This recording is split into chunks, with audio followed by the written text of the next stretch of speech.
I'm Thomas the Sasquatch Hunter, and I took a big left in the valley. I know we shouldn't have to scream that we're atheists. You know, we don't have non-astrologers and all that. But with the religious people taking over the world, I mean, we can either speak up or be pushed into a corner. I'm proud to be an atheist, a skeptic, a non-believer, an infidel, a heathen. I call it how I see it. I say it's ignorance and you just call it faith and unsubstantiated claims. That's something to be ashamed. I'm an atheist. Atheist, atheist. I'm an atheist. Atheist, atheist. Straight out of your cupboard, close to the mac and cheese. This is Left of the Valley. My name is Kevin, and I am your host. Joining me for a skeleton crew version of the show is the nutritiously smooth peanut butter to my jelly, Nancy. Oh, wow. What an introduction, huh? What a sandwich we'd make. And we got a great friend to the show that's here for the first time, Regina Dalton. How you doing, dear? Very well, thank you. Welcome. Thank you so much for coming. Thank you for, sort of inviting me. I guess I sort of invited myself. That's okay, you know. Anytime. We like to recommend that, you know, people come on in and just join us. We were supposed to have a show today about LGBT issues. Unfortunately, this is summertime, and everybody was, you know, having and making different plans, and unfortunately our guest had to back out. So today I think we're just going to have a show, and I'm just going to call it, you know what, Kevin, Nancy, and Regina. We're just going to call it that, and we're just going to have fun doing that. It's a Pope. This happens. Yeah, it happens. Not often. Not often, but it does. I should have asked, how long does it normally go? Usually about an hour. Oh, okay, okay. Are you okay for Oh, yeah. okay. Shasta is not necessarily going to be awake the entire time. New dog. Okay. You guys are dog ladies now. Yeah, so like I was saying, Yes. yeah, we'll have a nice, relaxing show today. So we're just going to put on some beach music because it is summertime. We're going to dip our toes in the water and just talk about a whole bunch of things that have been going on. Regina, I'm so glad you're here. You and I actually go back quite a while now. I might have met you through Lynn. I'm not sure. It was one of the environmental issues. We met at a meeting of the Green Party Oh, was it? when Okay. Karen was still in town. Oh, okay. Karen Durant Yes, yes. was still in town. And we met at her Yes. place. And that's several years now. Oh, gosh, yes. Yeah. Because they've been gone now for a number of years. Yeah.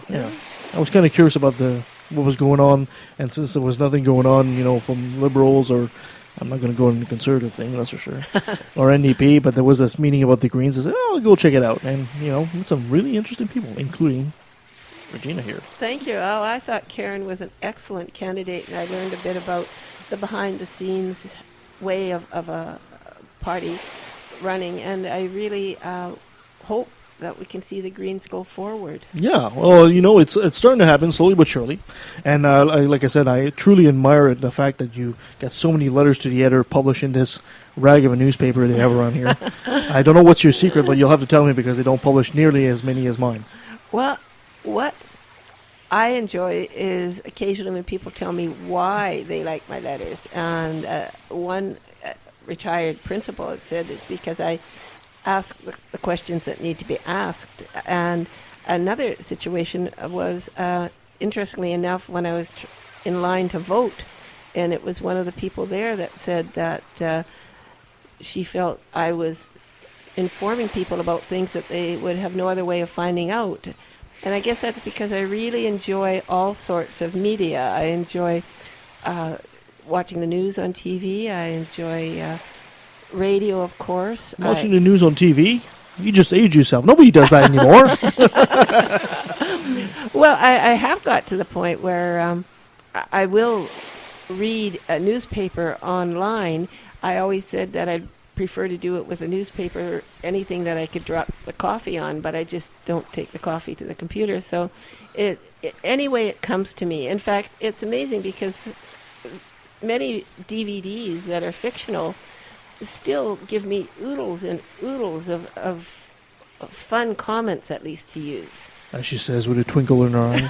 Oh, yeah. The wonderful thing about Regina's writing is they're incredibly well written, and she brings in so many different aspects of a particular issue or a story of some kind. So they're generally pro or con, but always balanced.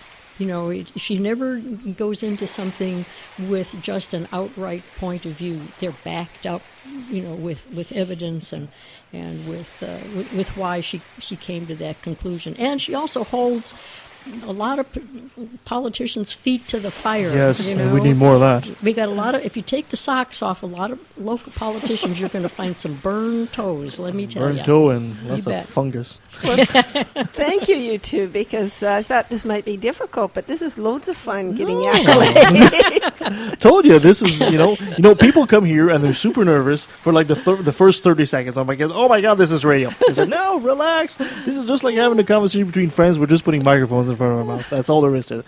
Nancy, my dear, are you ready to go? I almost forgot. We were having so much fun chatting. I almost forgot. I You had do a have little your segment. Yeah, I got a little segment to do here. Let's set you up. Off we go. A little beach music for the segment. That would be great. Okay, here we go. This day in history, which is, as we know, a roundup of those events and people that altered and illuminated the days between July 11th and the 17th, which is today. So starting with July the 11th, it was World Population Day. So I'm hoping you're celebrating the fact that we're still populated on Earth, at least. Not a bad deal. Something to be happy about today. And in 1976, on July the 11th, one of the loopiest events ever to be held in Atlanta, Georgia, and that's saying a lot about Atlanta. Ted Turner, who at that time was the new owner of the Atlantic Braves, had a PR guy named Bob Hope. Not the comedian Bob Hope, but this guy just happened to be named Bob Hope. So he and Bob Hope teamed up to promote attendance at the Braves games.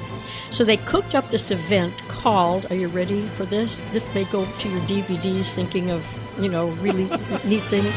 Headlock and Wedlock. Oh, this is like Shotgun Wedding Part 2? I noticed. So prior to the game, 34 couples were married and paraded under a canopy of baseball bats at home plate. Well, it's baseball after all. Then the Braves, Well, of course it's a baseball unfortunately, story. lost to the New York Mets, and they set up a wrestling ring in the infield. So Mr. Wrestling 2, Abdullah the Butcher, and 4 more matches were held in front of the remaining fans, who at this point have no idea, were either streaming out or glued to their seats, just depending on what visual you want to bring up at that point. So let me get this right. So somebody's having the wedding list and the guests, and eventually somebody walks up and says, "What's your name? Abdullah the Butcher?" Oh yes, please go in. You're on the right. side of the bride, obviously. Yeah, I know. I mean, it was like during that time, if you remember, car dealers and sports promoters were the ones that were doing the most outrageous. And so Ted Turner decided he'd outrage. Can you outrage if something is Sure, outrageous? we'll make it a word. Does that work? But can you, just picturing that, it's hysterically funny. Anyway, that takes care of July the 11th. July 12th is Pecan Pie Day. So how do you pronounce pecan? Are you a pecan or a pecan guy? Well, I'd be a pecan. Are you a pecan or pecan girl? Pecan. Pecan, well... Oh, that's it. yeah. You're off the show. That's right, we're already segregating into groups here. So, on July 12th, this wonderful lady, whose name was Signorina Maria Spelterini, I mean, she could make it on her name alone, right? Yeah. She became, the first woman ever to cross Niagara River Gorge on a tightrope. Picture this. First woman. The first woman. Miss Spelterini was a beautiful 23-year-old woman of Italian descent. Pictures of her, if you look her up, she was gorgeous. You'd never think that with the looks that she had, that she'd actually be talented in any other field. So she made her debut on actually July 8th in 1876, performing a successful crossing using a small wire, 5.7 centimeters, just north of the lower suspension bridge. Okay, after the first success, she proved herself equal to those tightrope walkers that had preceded her by performing some miraculous feats. and this is how she did it. On July 12th, 1876, can you imagine a woman in 1876 doing this? I mean, it's mind-boggling. Anyway, she crossed wearing peach baskets strapped to her feet. Okay. Peach baskets strapped to her feet on the wire. 1 week later, she crossed blindfolded. And then 3 days later, she crossed with her ankles and wrists handcuffed. I know. Can you imagine the confidence? Is she trying to fall?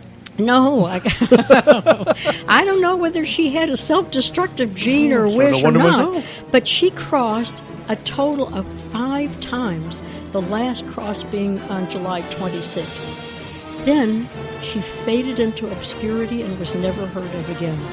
So I don't know. No one knows exactly what happened to her or what she did with the rest of her life. But whether she used She it. fell off the map. She probably fell.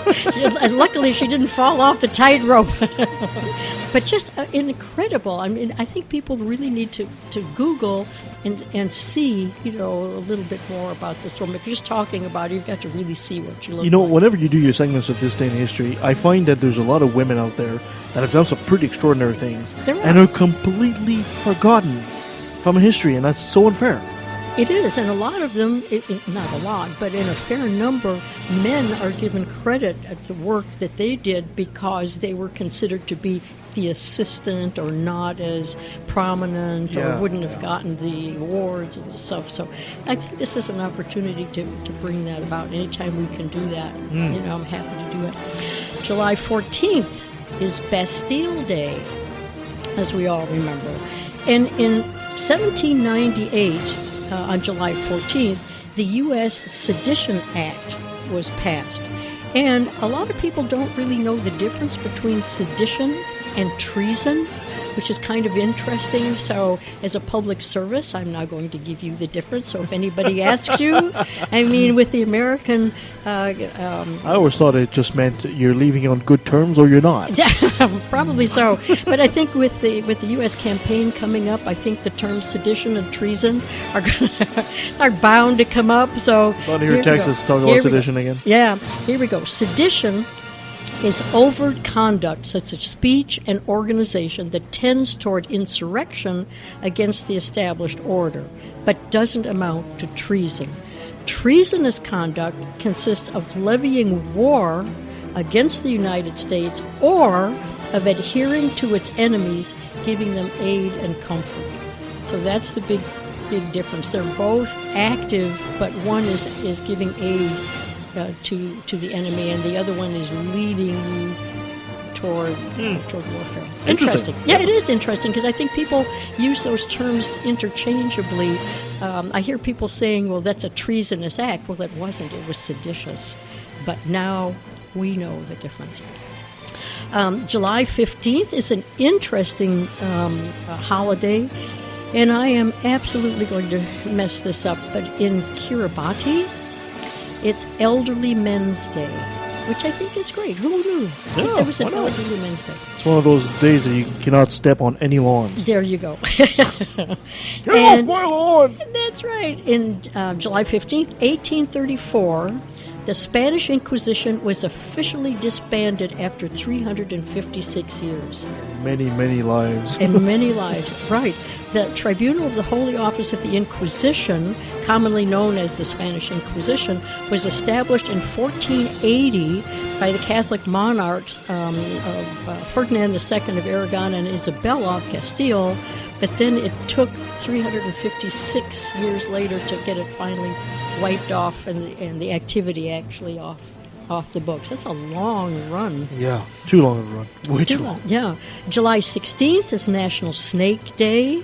National Snake Day? But there's a National Everything Day. We could have a national day. We could have a National Left at the Valley Day. There's no reason. Well, I don't know if it'd be a national thing. It might be a Why regional not? one. I mean, who would object? Oh, Who would know? Anyway, July 16th in 1969, the crew of Apollo 11, Neil Armstrong, Edwin Aldrin, and Michael Collins, blasted off from Cape Kennedy on the first manned mission to the surface of the moon, and Armstrong became the first one to step onto the lunar surface 6 hours later on July 21st. And Armstrong spent about 2.5 hours outside the spacecraft, and he said, "One small step for man, one giant leap for mankind." And that, dear listeners, brings to a close another passing parade of interesting, mundane, unusual, and occasionally bizarre events, as many as I can work in, and people that make up this day in history. Thank you so much, Nancy, for another entertaining and informative segment. All right. Do we want to talk about, get into a subject right away, or let's go to commercial first. We'll be right back right after this.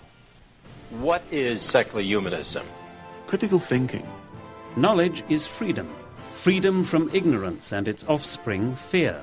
The BC Humanist Association has been active in the Vancouver area for over 25 years. We offer a friendly and welcoming place to make new friends, as well as free educational lectures. We invite you to join us any Sunday at 10 a.m. in the Oak Ridge Senior Center. Please visit our website for more details, bchumanist.ca. Interested in a particular topic? You ever wonder where we find all this information? The Common Sense Canadian is a forum for critical discussion of the key issues shaping our world today: water, energy, food security, and how we manage our resources to the public benefit while preserving our environment. So go to commonsensecanadian.ca. It's uncommonly sensible.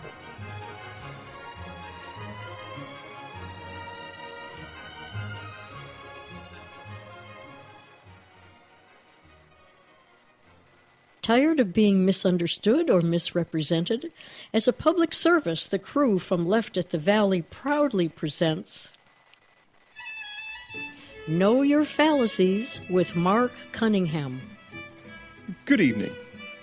I've taken time out of my busy schedule to briefly explain to you, the free thinker, the finer points of logical fallacies. With some practice, attention to detail, and of course my guidance, you too will easily disarm any frothy, rough-hewn moldwops who dares cross linguistic blades with you. Today, let's look at another attack a gleeking harpy would use. Argumentum ad temperantium, also known as the middle ground. This false compromise is a logical fallacy in which a position between two extreme points of view is promoted as the correct position. It is considered a fallacy because the quality of being a compromise has nothing to do with the veracity of claims. A compromise may itself have implications which require scrutiny. Holly says that her child's autism was caused by vaccination. Her scientifically well-read brother Jim says that this has been debunked and proven false. Their friend Alice then suggested that vaccination must cause some autism, but not all autism. As admirable as Alice's effort to compromise is, she is clearly counterfactual. There is no middle ground to truth or facts. Be on the lookout for this emotional appeal to make peace from your opponent. It is often a ploy to scrape credibility for their position and redirect truth closer to his bumbling views. But truth is truth, and no amount of compromise can dilute the veracity of facts. Should you find yourself in this position, do not let your sense of camaraderie lure you into accepting made-up facts as a peace offering. Keep your eye on the bigger picture, and if your infectious flirt-gill of an opponent is intellectually honest, he or she will thank you in the long run. Now, go forth, my friend, and remember, knowledge is power, and the one who knows wins. Until next time.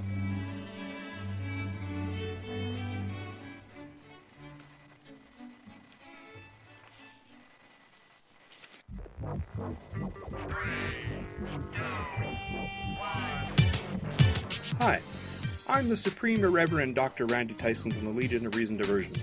Join me and my co-hosts, Christine Shelska, Twyla, and Nate Phelps, as we explore issues at the intersection of atheism, humanism, and skepticism.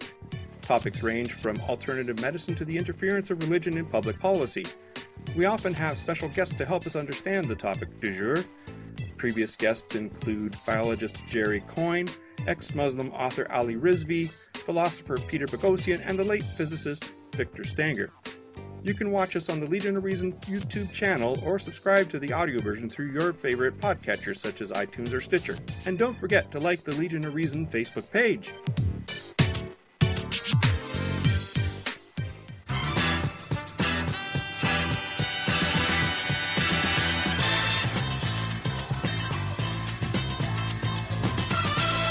And we're back. Yeah, so today I guess it's anything goes. So we'll talk about a whole bunch of things. And the first thing I guess we should really start talking about is yesterday was Pride Day here in Abbotsford. It was, and it was a great Pride I know Day. you. I know you went there. Did you go, Regina? Yes, yes. So I missed both of you guys. The first one I went to the old Mill Lake Park, the first one around. Then I realized it wasn't there. I was like, what the hell? So then I started driving around. And then when I looked up online, I realized it was at Jubilee Park. So, we had plenty of time to get there. It went from 11 to 4, and I think you were there in plenty of time. Oh, yeah, I was there plenty of which is time. great. You know, and probably better that you got there a little later, because I think when Regina and I left, the crowd, hadn't really built up to a peak yet, so you may have gotten there at a much better time. Lots of colorful character. What was your impression of the event? Well, I think it was a lot better location, this is just my opinion, than around Mill Lake. Partly because I'm much closer and can just drop by. And, of course, the weather was great. The planning that the folk put into it, I thought was really good. Really good food. And I can tell you... Wait a minute, food? I didn't even see food. Oh, you didn't? You should No! The hamburgers, and I found out why they were so good, is that one of the people there apparently said that they soaked the burgers in the au jus that you'd put like on roast beef. That's why they were so incredibly moist. So unfortunately, that's one of the reasons I like to go to these things, because of the food.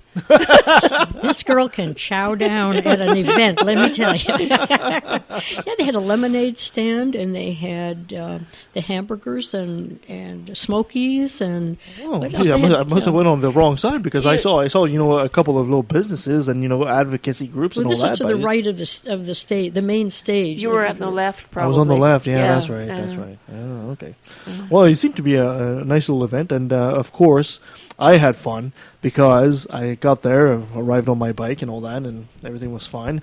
And I met Corey, which is a friend, a common friend that we have, who also helps organize this, and also the editor of the What's On magazine around here.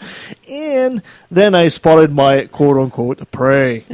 I saw 3-4 Christians there protesting the Pride Day, and I will say I'm quite pleased to see that in Abbotsford there was only 3-4 people protesting this. Which is great. Yeah, because there were because so it many could have more been people way supporting. Worse. Yeah. Well, maybe it was too close to downtown. It was further outside of town. Maybe you'd have pitchforks and torches.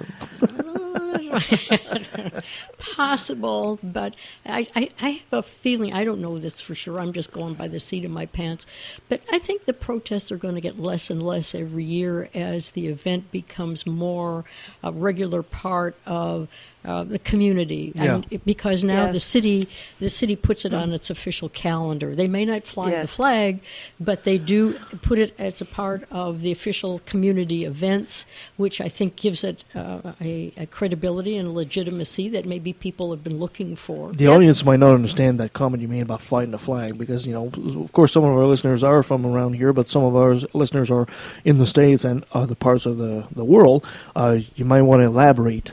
Last year, the City Hall decided that to celebrate diversity in Abbotsford, they would fly the Pride flag. And they had a lot of support within City Hall, and they said they were going to fly the flag, and everything was hunky-dory. They put the flag up, and then they immediately got some blowback and some feedback. It was incredibly negative, and actually people from the community, not that many, but there were a few that actually came to speak in front of City Council and said, no, this is the way of promoting a lifestyle that we object to, and there were other people that were in favor of it. And so Council to their credit, it really was a great meeting because the council said, we support diversity. We feel this is important. We feel that to fly the flag, overcomes the struggle that a lot of people have had in trying to integrate into society and be accepted for who they are. And to a person on that council, they gave incredibly wonderful speeches in favor of the pride flag, and then promptly decided they'd never do it again. And said, no, we're only going to fly the flags now for different countries or special events. So they did their bit and then said, we're just not going to have any controversy. We did what we needed to do, and you can remember us forever, thank goodness, but it's done. Controversy in Abbotsford, who would have thought? Huh? Inconceivable! we did yesterday have people from our city council. We did. And also representation from both the Liberal and NDP members of the provincial government. Now, granted, it was only the Liberal person who spoke, but he acknowledged that there were people from the NDP there. Oh, that's nice. Yes. Yeah, we should cross that. And then I really think everybody appreciated the people from the police who were there.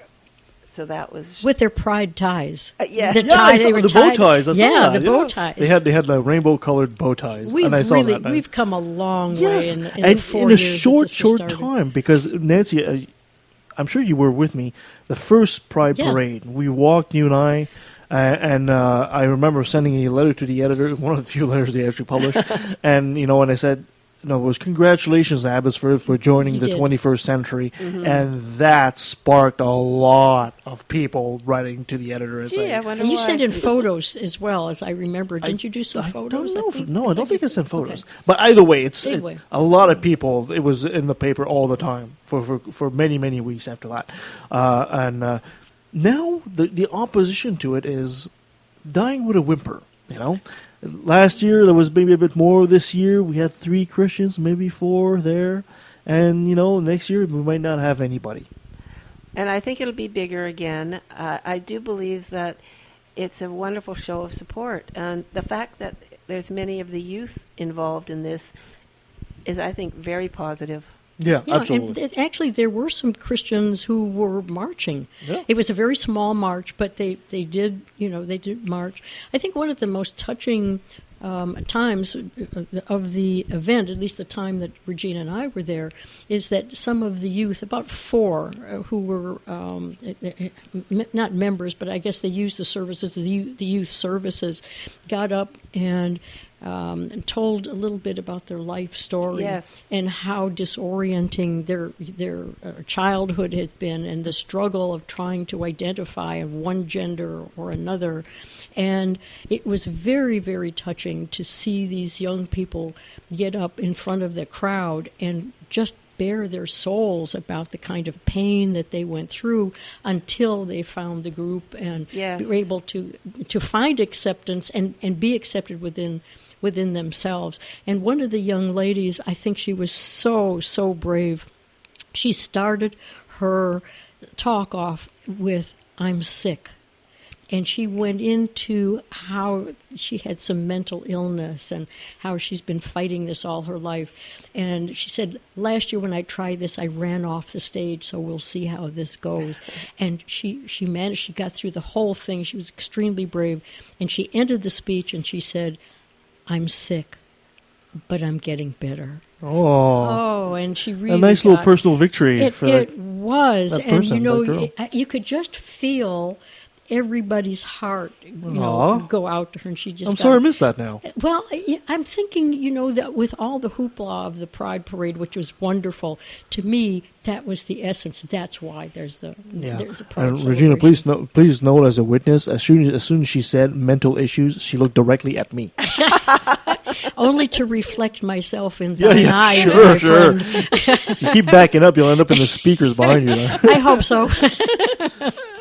No, it was very nice, and with the weather cooperating, it was really pleasant. And we'll Yeah, look it wasn't forward- sunny, but it was gray, but it wasn't raining. No, not at all. Yeah. And next year, you'll hopefully get there early enough to get some food and hear the people speak. Yeah, well, there were some speeches going, but you know what? To be quite honest, most of my time there, I ended up debating these three Christians. And and Corey says, you know what? I knew this would work. It says, just unleash the atheists onto the Christians. And there was a guy there with like a 6-foot cross that was made out of some kind of wood, and he was carrying his cross and stuff like that, and ended up talking to them, and they wanted me to go to their church, of course, to feel the awe, and of course they were using the same platitudes that you always use. They carbon dated a tree that was 1 million years old. I said, well, first of all, I know you're lying here because carbon dating doesn't go that far, but anyway, eventually, long story short, by the time I was through with them, they actually left. We parted on good terms, and there wasn't a fight or anything like that, but they actually left. They moved a bit down, and then when they realized nobody was actually going to speak to them, they just kept on going and went to their church at that point. But that was wonderful. I mean, a peaceful exchange of ideas. They had a perfect right to be there. Yes. They could have carried anything they want to, as long as it's not incendiary. And for you to come and present an alternate point of view, neither one of you had your minds changed, but you had the exchange at the event and walked away peacefully, which is really to everybody's credit. It was great that it happened. Yeah, there was one of them that was getting a bit fired up, especially because there was a couple of the more colorful characters of the Pride event. They were dressed up in very lavish costumes that would come up and try to have pictures with the Christians. And so he would mutter under his breath, "It's an abomination." And I looked at him and said, wearing two different fabrics is an abomination too, according to your Bible. Eating lobster is an abomination too. So it's like, yeah, and you can't really pick and choose your abominations here. You either have to live it or you're a hypocrite, and that kind of took him aback, right? But anyway, I think we had a good exchange there with these people, and I even told them, hey, come on in and listen to the show, and who knows, maybe one day we'll have him on the show. You never know. No, I'd love to have him. I'd love to have him We come. That's totally should. part of why we're here, is the open exchange of ideas and in a good relaxing forum and good conversation. So if you're listening, please give us a call and come on. So shall we move on to something else? Absolutely. Well, what an incredibly stupid question. All right. We had some nice things. Well, nice things, sorry. I should rephrase that. We had a lot of very interesting issues that happened during the week. I want to talk about the attack in Paris, the Nice attack. Another attack on France. This is apparently the third major attack they've had in 18 months.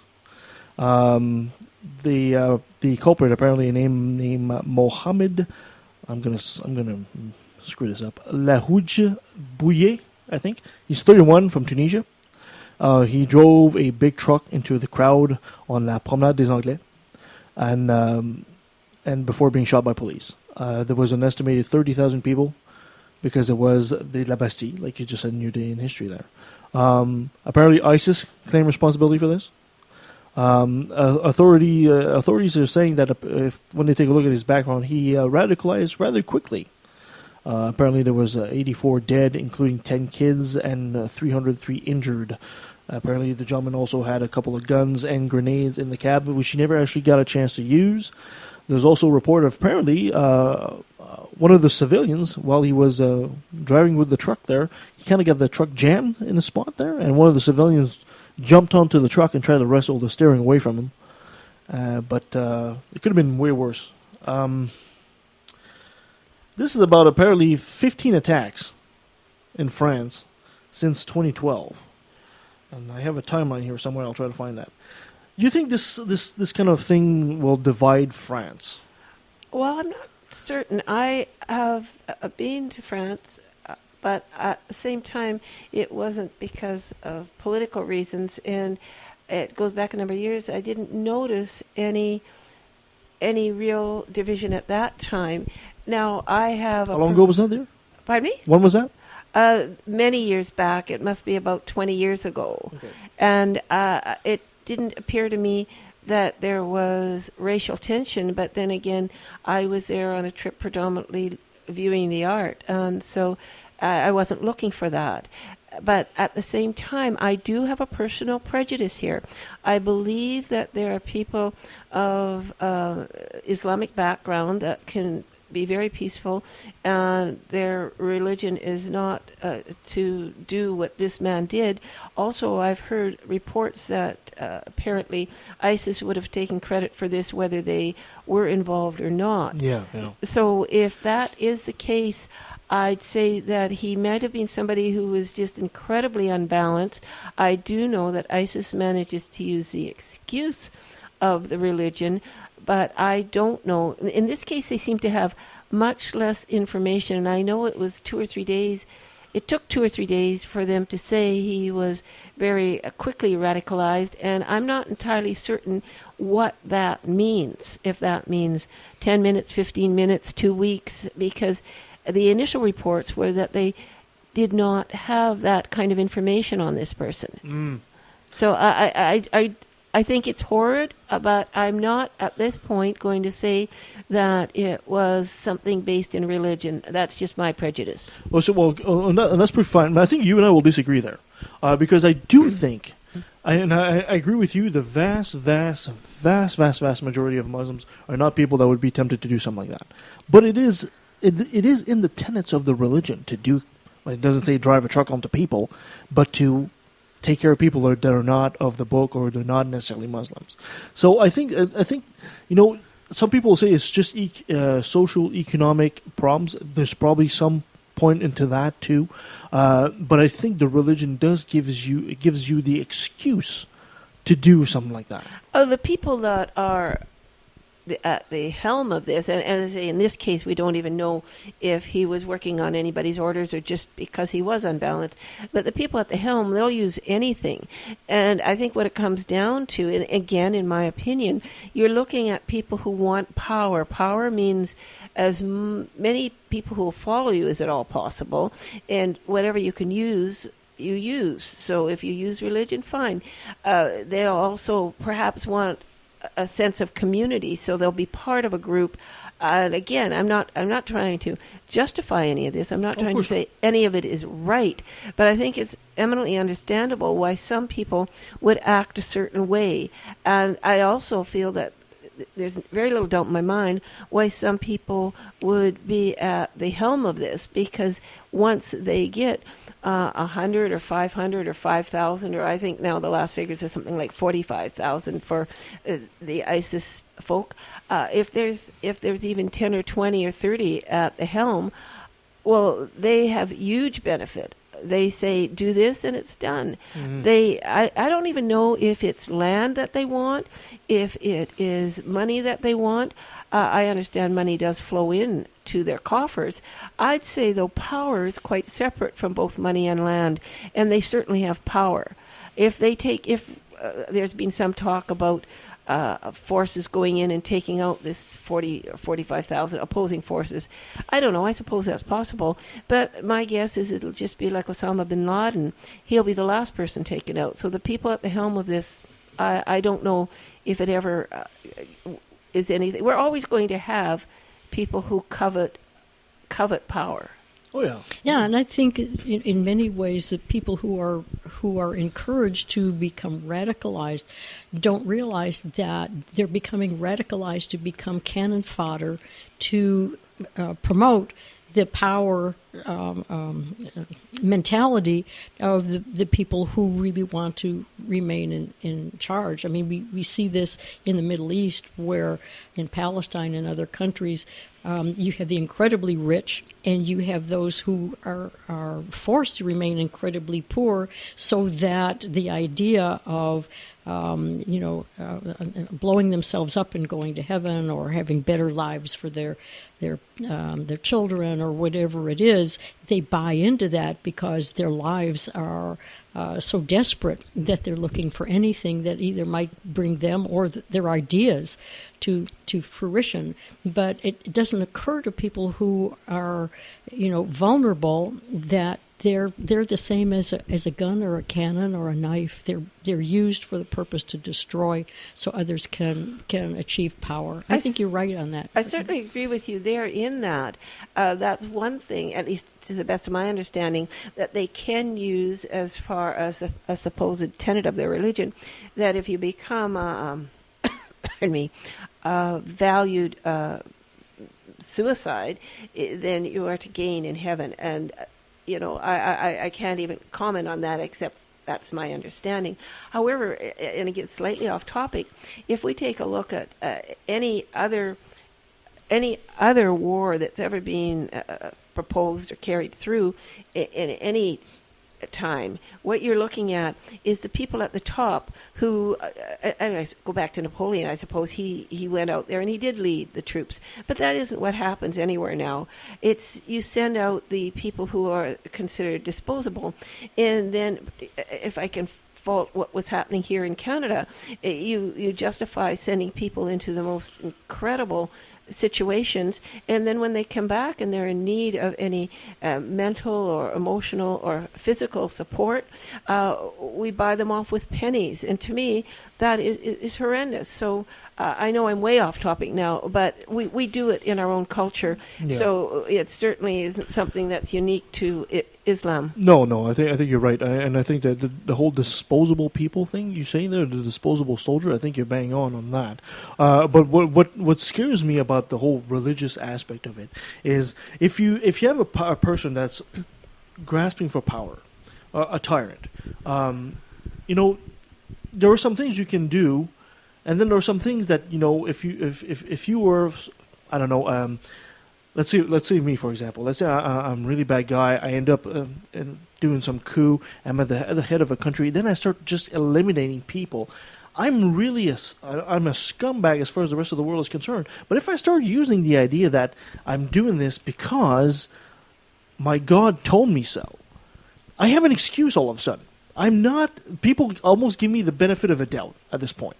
As soon as you have the religious label there, you're no longer that evil James Bond villain. You're somebody with a cultural difference, and I think that's a really, really nasty problem that we haven't addressed.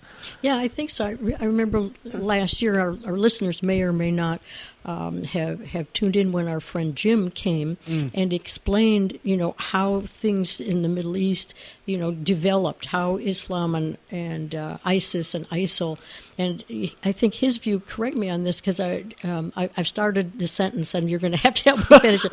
But my recollection is that he felt it was entirely at the foot of the Muslim religion, yes, and that it was so systemic that even if you remove certain individuals, it was carrying out the premise of the religion that was most important. Yeah, Jim's point of view was essentially he says you can't cure these people. You have to eliminate them. You have to eliminate all of them. He says. Well, then I go back though to my own experience when I started looking at these things. When we started being tested about them in school, for example, did we need an excuse? And I'm going to say we here because I'm in a group Canada with the States here. What kind of an excuse did we use to send young men to Vietnam? Some of whom I've met since and who will never ever be the same. What excuse even previous to that for the Korean War? What excuse do we use for sending people to Iraq or Afghanistan? It's because we're in the right. And unfortunately, you don't need religion to say we're in the right. No, of course not. But if you take, for example, in the 1950s, the Americans were fighting the godless communist, right? And when you're a person that lives in ISIS, in your mind, you're in the right. Well, you're fighting the imperial forces of the West. Yeah. You're fighting the infidels that are taking down the Muslims. So it's always a question of the point of view here. The jihadist thinks he's absolutely right. He's not twiddling his thumbs going, I can't wait to kill somebody else. He thinks he's actually doing the best for his people. Well, I agree that there may be an aspect to that, and maybe that's the difference between, say, now I'm going backwards in time. When I think of going back to the First World War, how what's the glory sitting in mud 7 or 8 inches deep with rats running through.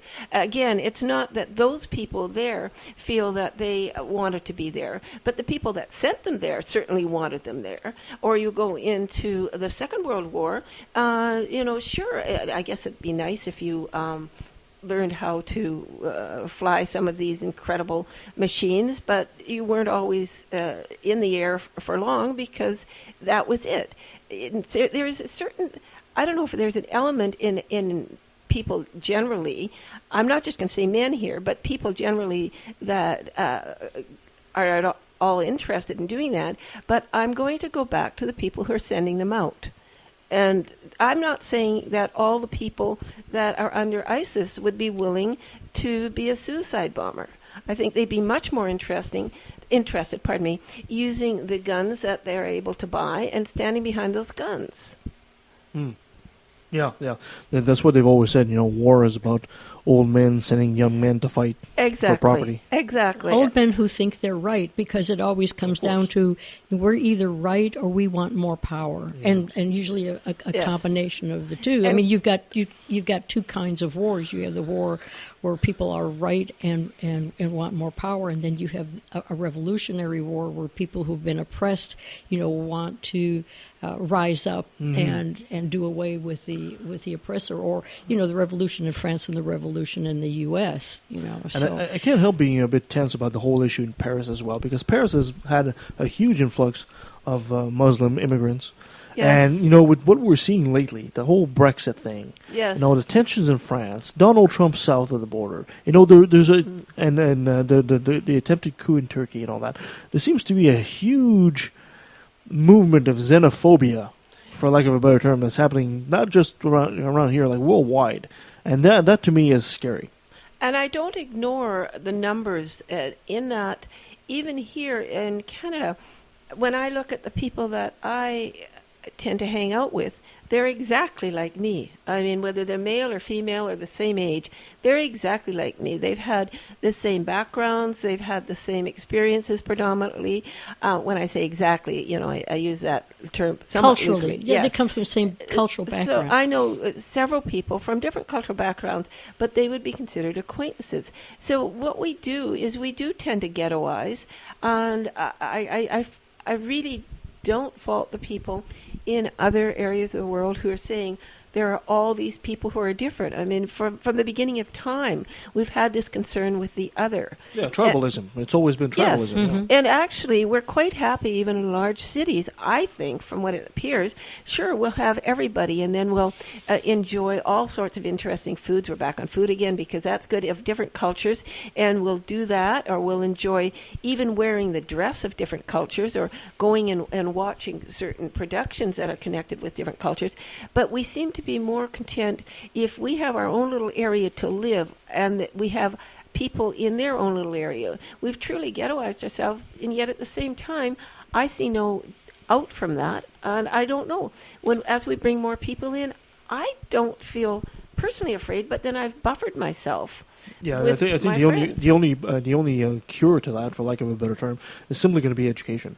I was having this wonderful conversation with my mother one time, and she was using the conservative viewpoint of she was feeling like she was becoming a minority in her country, which is hilarious, because I showed her the statistics.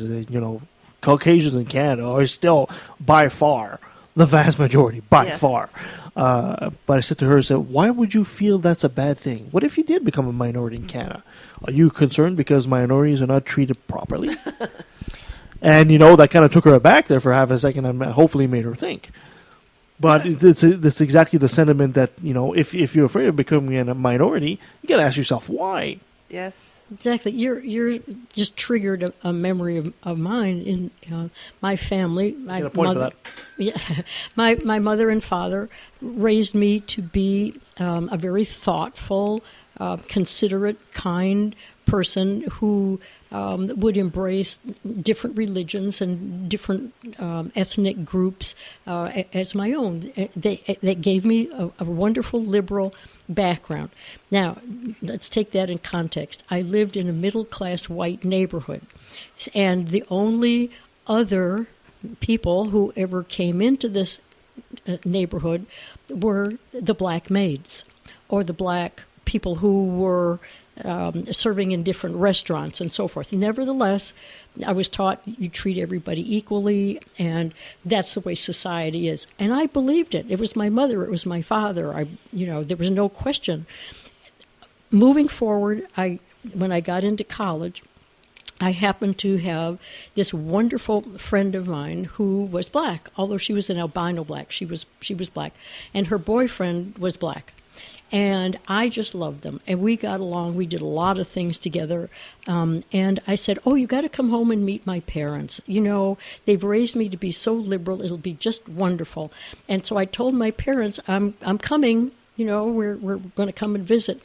And my family froze and became horrified that I was now bringing two black people on public transportation into our neighborhood, walking down the street where they would be visible. And all of a sudden, for them to say, well, I said, well, I've already asked them to come. Well, is there any way you can change? And I noticed this discomfort. And for the first time, this division of liberal white versus actual living white came. And I never looked at my parents the same. It was just a break, and I can't say I was glad or not glad that it happened, but it certainly made me aware of how some people will grab a flag and go out and march, but not allow the other to use their bathroom. And it was a lesson that I've never forgotten. Yeah, it's a bit like when you're having this discussion at the table and you realize this is absolutely wrong. The discussion is something very wrong here, but nobody's going to speak because you're not supposed to. The unspoken rule that you're not supposed to create any problems. Exactly. Yeah, exactly. So how it's can disappointing, really? Yeah. So how can we integrate the others when even people who espouse the most liberal and compassionate views are that way, as long as they can maintain their current standard of living and not be disturbed by actual people, of a different color or culture to come into their homes. Personally, I think on the whole Muslim thing, I think the whole jihadi thing will start dying out. I know the Muslim population as a whole has become a bit more vocal about denying, I should say condoning what these people are doing. But I still think they're still quite timid about it. And it needs to become a major force. The vast majority of people of Islam faith out there go and say, you know what? No, I don't care what you. I don't care if you say you're doing this in the name of Allah. No, this is just not right, and this needs to happen. However, I'm going back to my point there. That's a bit of a problem because the book itself, the source material, says you should be doing that, and there's the conundrum, right? It's hard for these Islamists to say, no, what you're doing is wrong. When the jihadist turns around and says, hey, look on this page, it says exactly that. I'm going to muddy the waters here because I'm not at all good.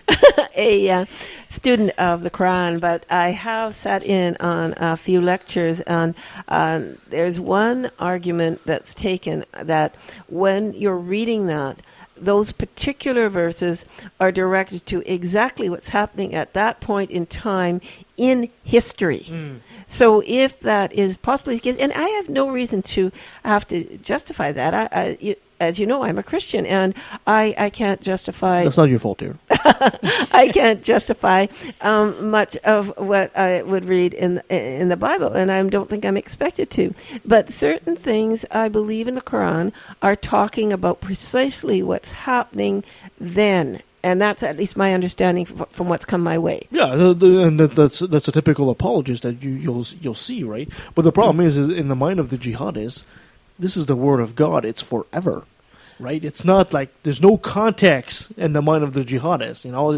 They're literalist, right? They're fundamentalist, right? And when you have a problem with fundamentalist, you really have to look back at the fundamentals of your religion in this case and say, okay, well, maybe there's something wrong here. You have to look at the fundamentals in terms of how these fundamentals have been interpreted, because you can have a fundamentalist on the right, you can have a fundamentalist on the left, and they're both absolutely assured that, again, they're in the right. Yeah, exactly. Oftentimes when it comes to things that are happening, I'd say follow the money. In this case, with ISIS, I would really say follow the power, because I wouldn't doubt, in my mind at least, that and what would be 20, 30 people that are heading this up have plenty of money. But it's power and money are two different things. And having that many people that will actually go to your bidding, that's a huge piece of power there. And I think that's what they're after. And that's what they're wanting to hold on to. So they don't want to lose the numbers. And if you take a look on, again, whether TV is a good source or not, it actually comes from the videos that the ISIS would put out, the number of young people, really young people. I'm going to segue slightly here.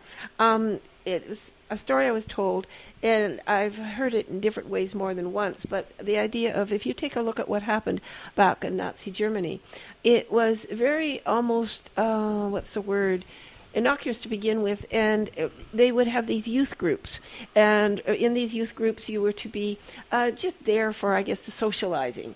And I think, my gosh, how similar this sounds maybe to the beginning of ISIS. Oh, totally. And then there was one young man who apparently was told he was old enough now to become part of the Nazi party. I guess you'd learn how to handle guns and such. And you're getting the story secondhand, but at the same time, at least I should say, I got the story secondhand, so now we're getting it third hand here. But what you're hearing is that apparently a group of the thugs from the Nazi party take him outside and break his legs, because he needs to be used as an example of someone who is not going to, actually I heard it was a leg, but to me, never having broken a bone in my body, a leg being broken is bad enough. He ends up being an example of those who choose not to join and learn how to use the guns. So in some of this, you've got, I'm taking this, looking at ISIS this way, some of these young men, I suppose, start there because they're, 14, 15, 16, and that's what they're told is going to be their group of people with whom to socialize. And then they get to maybe 16, 17, and they're told that now the next step up is to learn exactly how to use this gun. Yeah, it's a bit like that analogy, when a dam fails, it's not when it actually breaks down completely, it's when you have that first leak. Mm-hmm. That's when your dam has failed. Exactly. And it starts innocently enough, but then it grows into something bigger. Yes. All right. We have another great story. Did you guys hear the story about the Canadian tenor? Yeah, that made a bit of a fuss.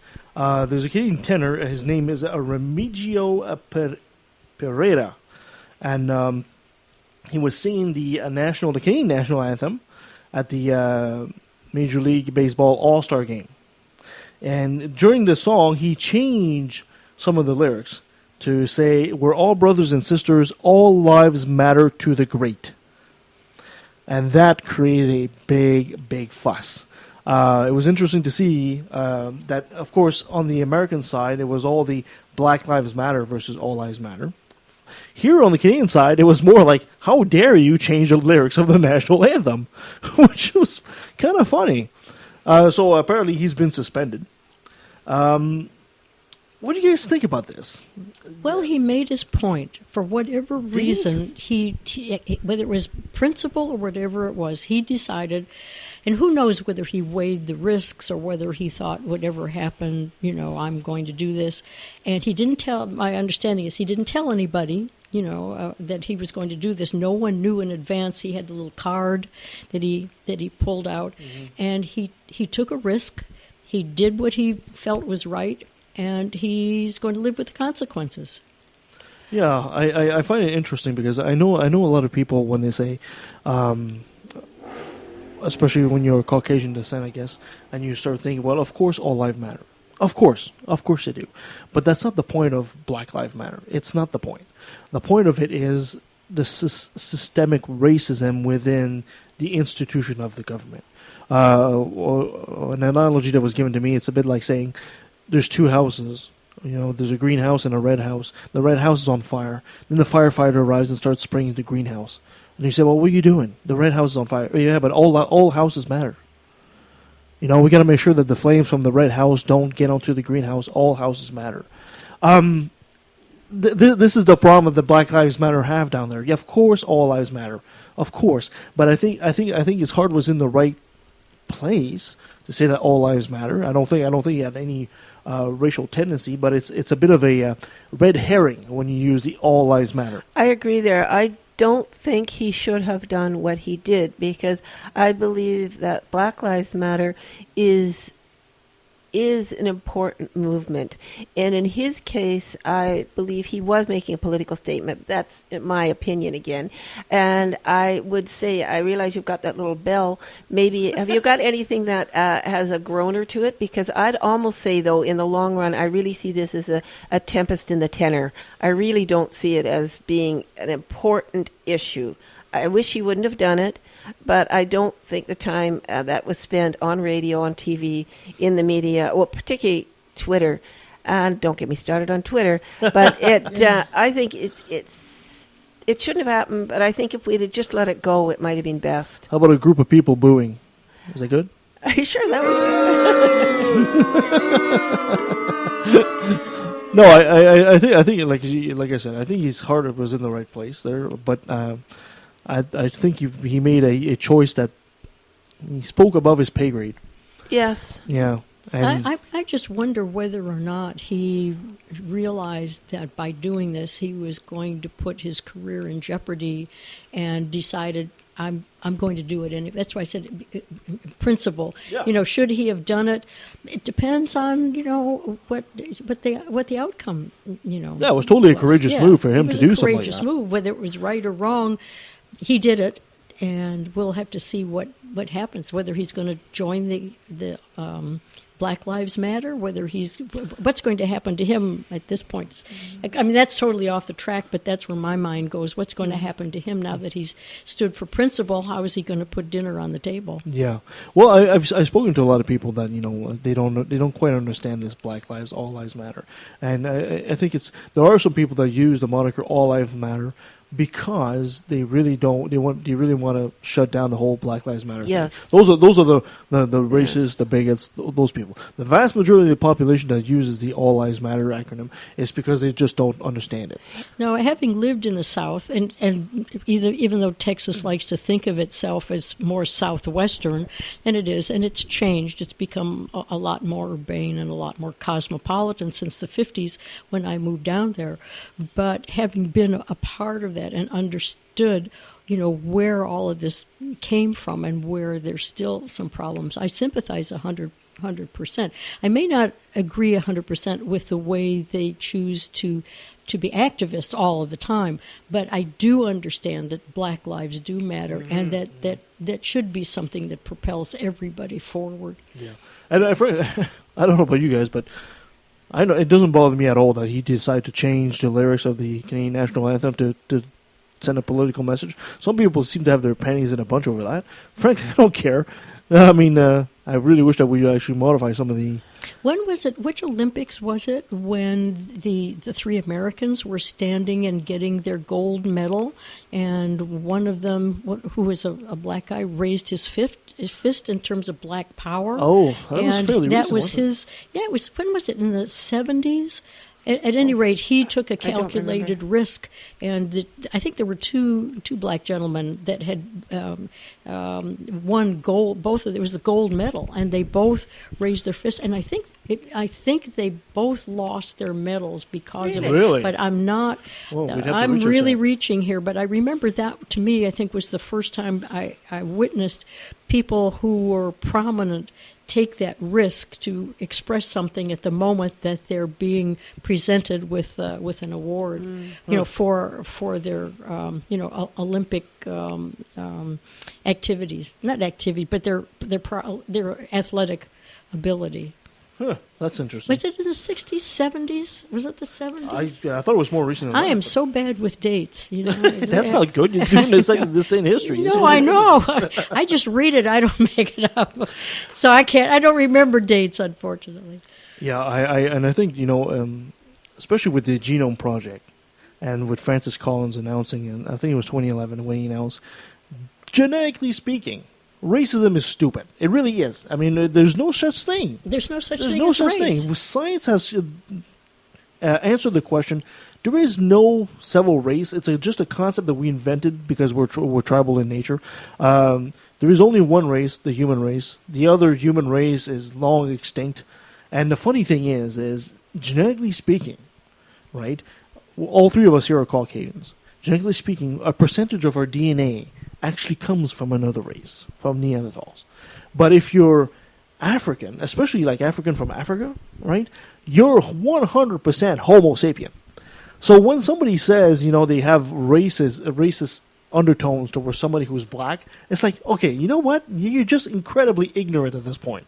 Because, in a way, he's actually more human than you. So, anyway, moving on. I want to do a quick turn on the whole situation in Turkey. Did you guys hear about the... Yes, and I... Oh, yeah. Didn't last long.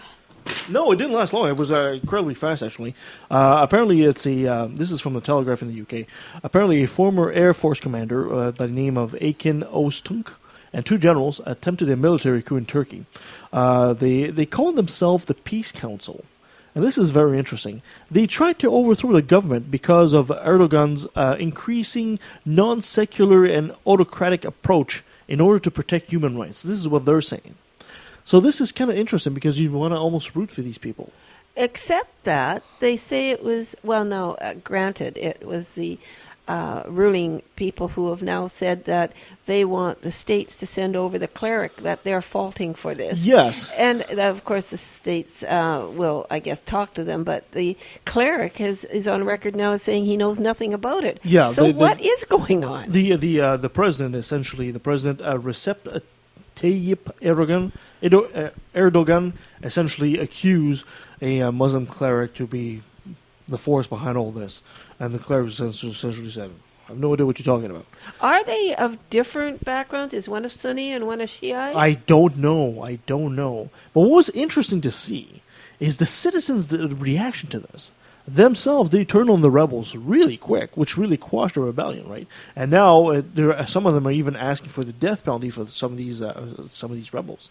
So it's almost like, we were talking about how everything is going a bit more xenophobic these days. It seems that this is a bit of a symptom of that. Apparently, from the what I read, there was to this point 161 dead and 1,440 people wounded with this. But the numbers are staggering when you look at it's almost 3,000 judges that they've taken into custody, and the numbers of the people in the military that they've taken in. To have turned it around so quickly with the large numbers that are being reported, I personally don't understand. It almost sounds more like something that's orchestrated. It almost sounds something. It does, doesn't it?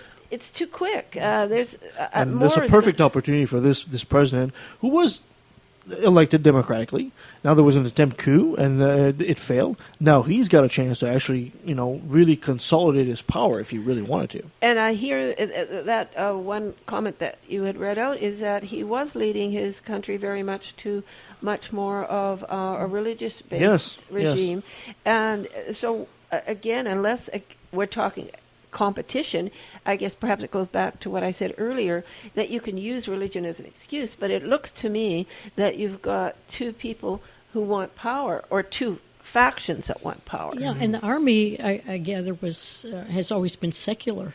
Yeah.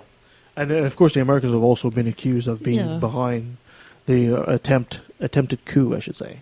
So it's a developing story. It's going to be very interesting to keep an eye on it. We won't know the whole story for a while. We'll probably never know the entire story. But I was watching, and I thought, oh my gosh, I'm going to go to bed, and this is going to go on for a while, and all of a sudden it was over. It was such a shock. I'm glad it was over that quickly, and it didn't drag on, and people, weren't brought into another bloody conflict. We've had enough of that for 1 week. Let's finish the show on something a bit lighter. Let's do it. Another brilliant moment brought to you by religion. All right, the weird, wacky world of religion. Did you guys ever hear this very popular game going on right now called Pokemon Go? Yes, unfortunately. I don't know much about it. Well, from what I haven't researched the game, but from what I can tell, what they're doing is they're asking people to go out there with their phones, and you're activating the camera, and a Pokemon creature, right, which actually Pokemon stands for Pocket Monster, that's what it originally stood for, are dropped here and there. And you can, quote-unquote capture these Pokemon creatures. They're like a virtual reality. You can actually see them on You see them on your phone. On your phone, Like right. if I was to take a picture right now in my living room, well, there's probably not a creature here. But anyway, that's what you would see. And then you can capture and you collect them, right? That's as far as my understanding Yeah. goes. That you somehow you project. It's not like a hologram, but whatever it is, you can actually see these on. And then you see 'em on the phone. superimposed on a certain landmark. Something, and they're yeah. doing that and getting people quite angry about that. Well, yeah, but apparently there was a big kerfuffle in Central Park where there was a rare creature that was dropped in Central Park, and it caused like traffic chaos. People trying to get to the creature to capture the creature for their collection, I guess. So it's taken the gaming world, I guess, by storm. But there's a right-wing Christian pastor that warned on his radio program that a Pokemon Go cell phone games undoubtedly had sinister potence. Rick Wiles, who frequently warns the apocalypse is near, yet again, called police last week after spotting a middle-aged man apparently taking pictures with his phone outside his True News office. But officers told him the man was playing the reality game Pokemon Go. So that freaked Wiles all the way out, and his imagination just ran wild. So he quotes, "These Pokemon creatures are like virtual cyber demons," he says. What this man Friday was trying to find was the Pokemon demon that had been placed inside the True News office. So Pokemons are not just pocket monsters that are cute now; they're actually cyber demons. So Wiles is worried that terrorists could use the information harvested by the app to target Christian. When this technology is transferred to Islamic jihadists, and Islamic jihadists have an app that shows them where Christians are located geographically. When in doubt, turn to demons. Exactly. When in doubt, turn to demons, right? You don't know what to do. The enemy, Satan, is targeting churches with virtual digital cyber demons, Wiles says. I believe this thing is a magnet for demonic powers. What do you do when you're in 2016 and a man with a radio show is started talking to you about demonic powers? What do you do? It's hard to say. It just leaves you speechless, doesn't it, Regina? Yes. And you're a Christian. That's the best part of it. I mean, Yeah. no. So anyway, good and funny fun. What's the name of the? He died recently. What's the name of the guy who had the television show? Who is the most outstanding, outrageous televangelist? Jerry Falwell? No, but close. I'm trying. Oh, isn't that awful? It's not Pat Robertson. He's still yeah, around. Pat Robertson. He's still there. Oh, okay, Pat. No, I know. they Not thaw out only- his mummified remains once in a while. I'm obviously not good with dates, names, events, and whatever else. Anyway, Pat Robertson was once asked by one of his viewers, I have a son and he's got a terrible stomach pains, and he just developed the pains when I was praying to Jesus, and what do you think I should do? And Pat Robertson said, oh, well, it's obviously demons coming back from someplace in your family, Of course, so it's obviously have some demons. kind of an exorcism, instead of saying, how about calling the doctor for the stomach pains? No, he went immediately to demons, so I guess that's a favorite fallback. I have noodles that got stuck to the bottom of my pants. I think Demons. Demons. I'm going to call Pat Robertson and say, how do I get rid of that stuck cannoli down there? It's demons for sure. Yeah. Oh, it just makes it tough for all the enlightened Christians, to have to It think: does. do I It defend? does. Do I defend him because he means well, or he's a I don't think crackpot he just means pretending well. to be a good Christian? No, but it's up. Just like we were talking about, Muslims need to stand up to jihadists. Christians need to stand up Yes, to people like Pat Robertson exactly. and say, you know what? Shut up, Pat. And take a look, money and power again. Yeah. That's what he's got. Time for my rant.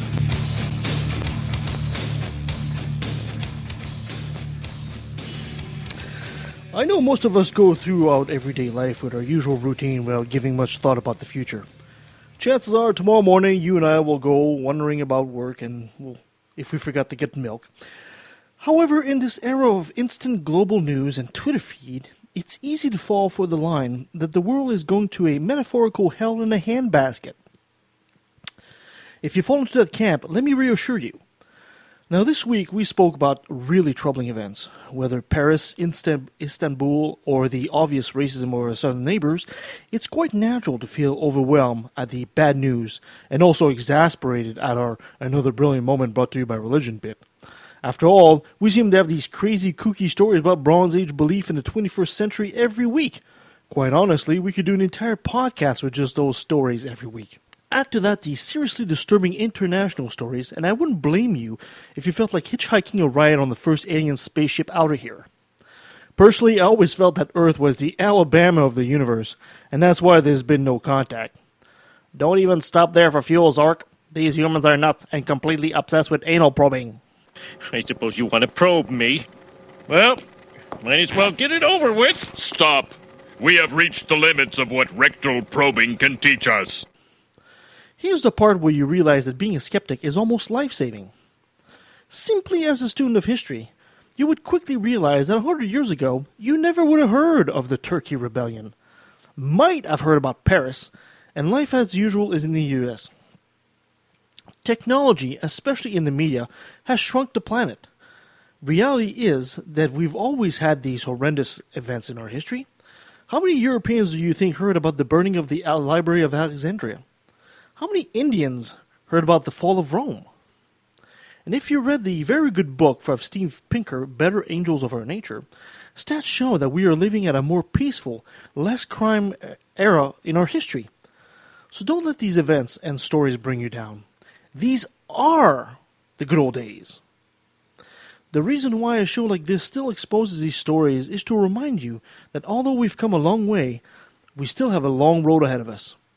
And only by exposing these stories and talking about them, can we start the process of surpassing these problems. So start up a conversation. Talk it out. You might be surprised who you can convince, or who will change your mind. In the meantime, I'm going to work on a sign for our alien friends. I'm thinking something like, new and improved humans. Yeah, that might catch your attention.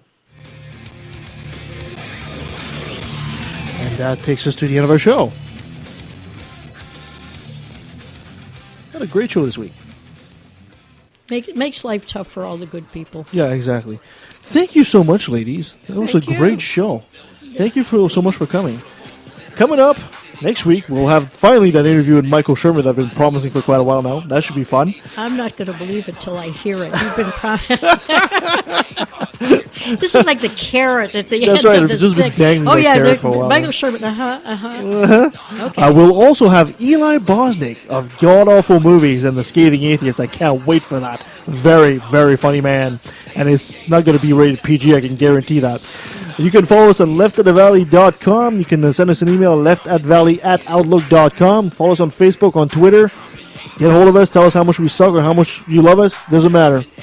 Thank you so much, ladies. Come back, Regina, please. Yes, please. Whenever you want to come back. Many girl. times. Sure, it was fun. Until next time. All non-believers are evil. What a fucked up statement. Do you realize what you're saying? But according to your book, this is how your God made me. Skeptical of anything that contradicts history, denies evolution, hates science, promotes mystery. I'd rather see the truth than to bask in my own ignorance. Rather be alone than surrounded by damn idiots. As long as there's a breath in my body, you can bet your last dollar I'll be working hard fighting this problem. Religion is a disease, it comes from culture, only true on a regional scale. Science is universal. Are you to say that Horus isn't real, but Jesus is? Or Zeus, Thor, Mithra, Vishnu, you don't believe in them? I think the reason is apparent. You do what you're told and believe in the God assigned by your parents. I'm proud to be an atheist, a skeptic, a non-believer, an infidel, a heathen. I call it how I see it. I say it's ignorance and you just call it faith and unsubstantiated claims. That's something to be ashamed. I'm an atheist. I'm an atheist. I'm an atheist.